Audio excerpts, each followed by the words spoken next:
Welcome to Digging Deeper with Backyard Farmer. I'm your host, Kim Todd.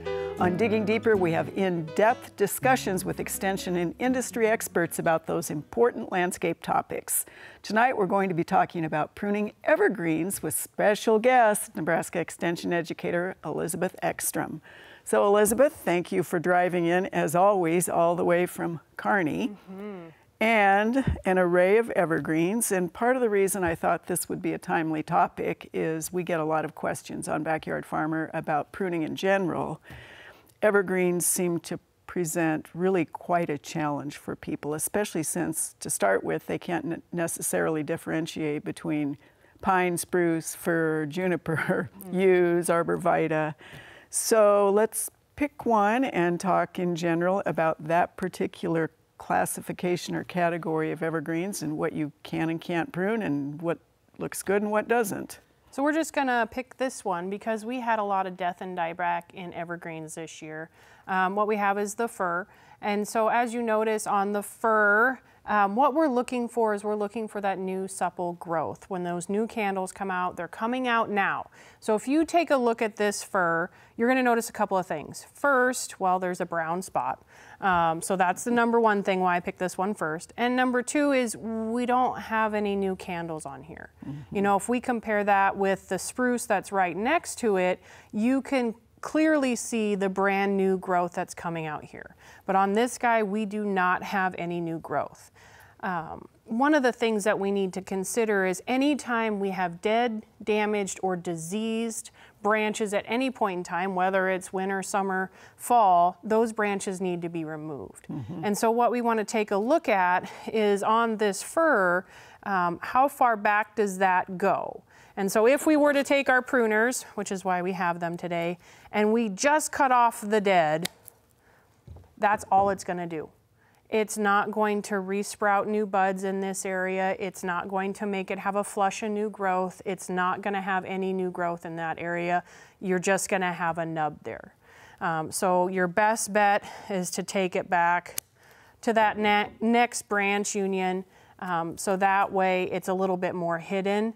But unfortunately, this guy is just not showing much new growth. We have a little bit here on the end, but not enough that it's going to make a lot of difference on. So first and foremost, remove the dead, the damaged, the diseased first, and then start to take a look at what your overall goal is of that evergreen. So really you're cutting back to a good side branch or a lateral branch, or if it's a big dead branch, all the way to the trunk, is that correct? All the way to the trunk. If you have that really big dead branch, don't just leave a nub out there because those evergreens are not going to resprout new growth on that nub. Go ahead and take it back to the trunk, make a clean cut, stay outside the branch bark collar so that way you're not cutting too close to the trunk, and go ahead and do that with those really big branches. All right, so fir and spruce are relatively the same in terms of pruning. So let's talk about, that's a real Norway, a big Norway, an old Norway. An old Norway, and this old Norway also has similar characteristics to that fir, where if you take a look, there's really not a whole lot of new growth on this guy. And it's gonna be the same thing. Let's say we just cut it off at that wherever we think we need to, it's not going to sprout new growth in that area, and it's not going to want to spur it or do anything along those lines. So I mean, if you wanted to, you could cut it back to here, but you're really not gaining a whole lot by taking off some of that branch. And I think this spruce has some insects on it too, so it might be a little stressed that way too. But that's the main thing, is when we take a look at it, take a look on the overall health of the plant first, take a look for new growth, you know, remove dead, damaged, diseased, and then decide on what your overall goals are for that tree. Well, and we do get a lot of questions from people who have new growth on the tips of their spruces, but not on the interior. And that's probably a classic example of that on that old one. Yeah, and it's easier when it's on the exterior where you have the new growth on there. But once we cut back to an area where there's no new buds, no green growth, a bare stick it's not going to sprout new growth there for the most part. Now we have some that it might take a while, but for the most part, once you cut it back to that area where it's really woody and there's not a lot of needles there, we're not going to see any new needles begin to sprout on that. So let's look at our weeping Norway spruce, which is threatening to take over the backyard farmer garden, because we do want to do a little pruning on that one. You know, this guy's healthy. That's what we can determine just by the amount of the new growth and the new candles that we have on here. You can really tell that this guy is really healthy. And right now, if you wanted to control the size, you could control the size by doing the candling on it. Just make it a little bit more compact, a little bit smaller, and cause it to have a flush of new growth or a little bit more buds at the end. But this guy is very healthy and very happy. And so that's one of the things you can tell by that new candle. So obviously the cut that I made just to bring it in is not where you should cut, although if you could see where I took it off, there's a ladder, there's a side branch. Yep. But if people really don't want to candle because it would take a long time, can they on spruce cut back to one of those points where either those new buds have already broken, or if it's a little earlier in the season, to where those new buds are? You know, if you really do your homework, you can really kind of make your determination and try to figure out where those new buds are going to come out. Mm-hmm. If you decide you want to just take it back a little bit, you could. Mm-hmm. That guy's got some new candles that are going to come on there. Now, what we do not want to do is we do not just want a mid-branch go ahead and cut that off. Right. Because it's not going to have new growth there. It's not going to sprout any new buds. If we're going to take that branch off, we're going to take it back to the next lateral location there, so that way we've got that going. But yeah, you could take off just the tips to make it flush out with new growth on the end there. All right, and so another example here of, I think that's a Colorado spruce, which is showing a little bit of stress and an awful lot of weird candle growth, and then some branches without any new growth, new buds breaking at all. So is it possible on that one, again, to see where cuts could be made if somebody wanted to? You know, this guy, he's really taken his sweet time candling out compared to the Weeping Norway. You know, on the end here, we definitely have some death and dieback. Mm-hmm. So if we're looking at pruning back these up here, we would take a look on where those buds are going to come out, and then we'd remove, well, that wasn't a very big bud, but you would remove that part that's not doing a whole lot of good. On some of these other ones, like this little nub right here, it really doesn't have any new growth on it. It's just going to sit there, but we've got new growth back here. Mm-hmm. So what we could do is we could come in there and just remove that one, so that way that new bud has an opportunity to go ahead and come out of it. You know, really let the health of the tree be your guide when you're doing pruning. Mm-hmm. If it's like this guy and you can tell, okay, he's really stressed, we're still breaking bud, I would maybe reconsider how much pruning I wanted to do, because if the tree's not in overall good health, it's really not going to do you a whole lot of good to go ahead and prune it. If the tree, on the other hand, is like our little Weeping Norway friend over here that's got a lot of new growth on it, by all means, yeah, then we can go ahead and get pruning on it and do some good from pruning.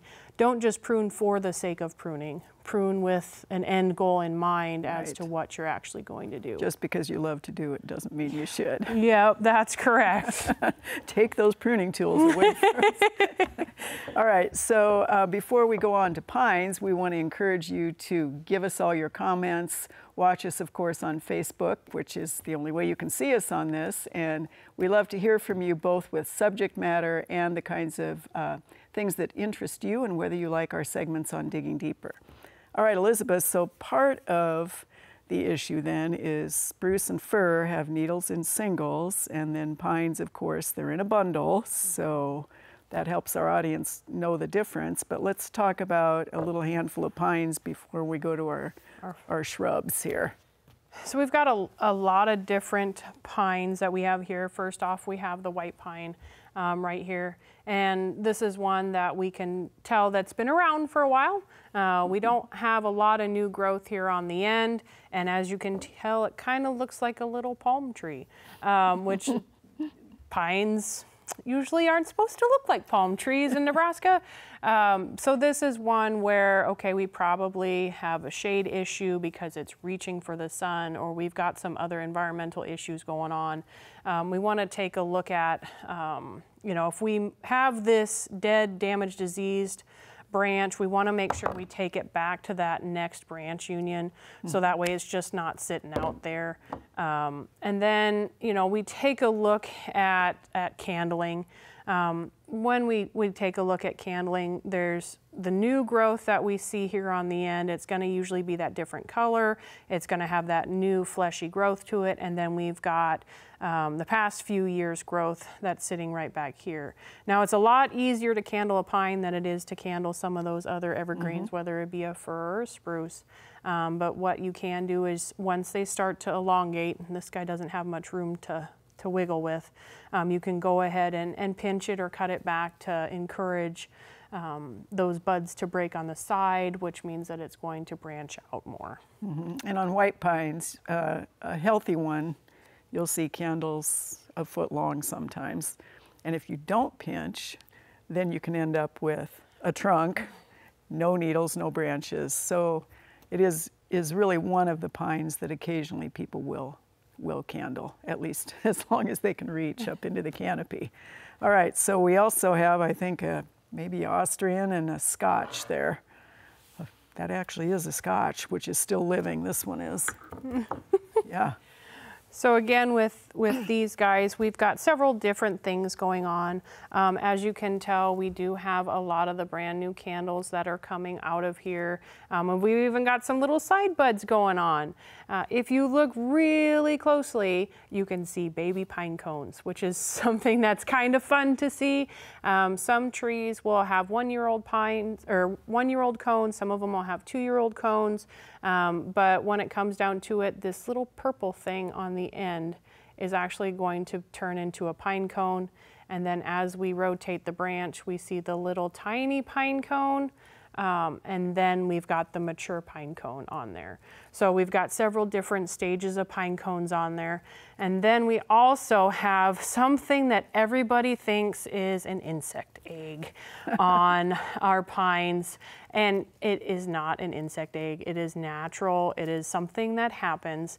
So because we have male and female flowers, what we have here is we have the male strobili. This is where the pollen comes from. So all of you that suffer from allergies, when these are ripe, we tap the branch and all of a sudden we get that yellow puff that comes out of there. Now what happens sometimes, and why some people get a little scared, is because then they start to turn like this papery brown color and then they fall off. And then all of a sudden, we've got this branch right here that has absolutely nothing on it and it's bare. And we think something happened to our pine, something ate it. Right. But it's just those male strobili that they matured and fell off. So pinch one of those so people can see how you do this. I'm not actually going to pinch because I don't want sap all over my fingers. You can pinch with your pruners. That's the tip of the day. Use your pruners if you don't want to have sticky fingers all day. But we just come in here and sometimes we'll go down about a half or so and just go ahead and cut that back. The ones that you accidentally cut off and give a little haircut to, they'll be fine. It's not going to harm them very much. The other ones will start to come out and then they'll start to fan out, and then we'll see more candles that come out through there. Right, and so next year where you made that cut, you'll see 4 or 5 new buds break. So again, that's what helps make the tree get shrubbier or bushier. Fuller, yeah, it'll fill in those areas. So this guy, same thing, really, basically. it's the exact same thing, but he's already got a heads up on that other one. He's already broke out and had several different candles coming out of one location. So if you continue to do that year after year, you're really going to see that tree be really full. All right, so then we have junipers. Yeah, stickery old things. And whether it's a shrub form or the more upright tree form, the pruning is essentially the same on these. These should or should not be sheared. They do not respond well to being sheared. You could shear it, but it's not going to end well for the shrub. And so one of the things we need to keep in mind, especially with arborvitaes, with cedars, when we take a look at them and we prune them, let's say back here where we've got this nice woody branch going on and we just cut that branch off, this is not going to resprout. Right. That area right there is just going to be a nub, and that nub is going to stay there. So a lot of times people want to prune their junipers pretty severely and take them way back to encourage new bud growth, and that's not going to happen. You're going to have a bare spot in your shrub and it's not going to regrow. So ideally you'd like to come back to the main branch union and go ahead and cut that back. When it comes to when we're pruning, we want to take a look and kind of try to feather prune it. You know, if you make like just a blunt cut, everybody's going to tell that you pruned your shrub, but you want to kind of go in and try to do some hidden pruning cuts, and that helps to kind of take down the size, take down some of the maturity on those, and take it out of there without it being like a blunt cut or a shear. Right, and when you talk feathering, you're meaning cuts at different points on the branch. Different points on the branch, not all the same one all the way across. Some here, some down in here, some all over, and kind of give you that appearance. All right, so our last one is a yew, which of course can be sheared. It can. I grew up in a household with sheared yews. And so if you are going to prune or shear a yew, one of the things to keep in mind is you want to wait for that new growth to come out first, otherwise you will be pruning again when that new growth comes out. When we hedge or when we shear, we want to make sure that, especially at the bottom, it looks like a ladder. We don't want it to go in, we want that shrub to go out. So if you do decide to make more of a hedge and shear it, that you leave the bottom out so that way it gets some sunlight down there. Otherwise it's going to be really bare, and then you're going to want to completely go in and prune it, and it's going to take a while to regrow some of those branches. So on that one, since you really can't cut back to bare wood on juniper, on that yew, basically a person could go back to the laterals again. And I know that on campus and in several older neighborhoods, people have taken old yews back to great big old branches.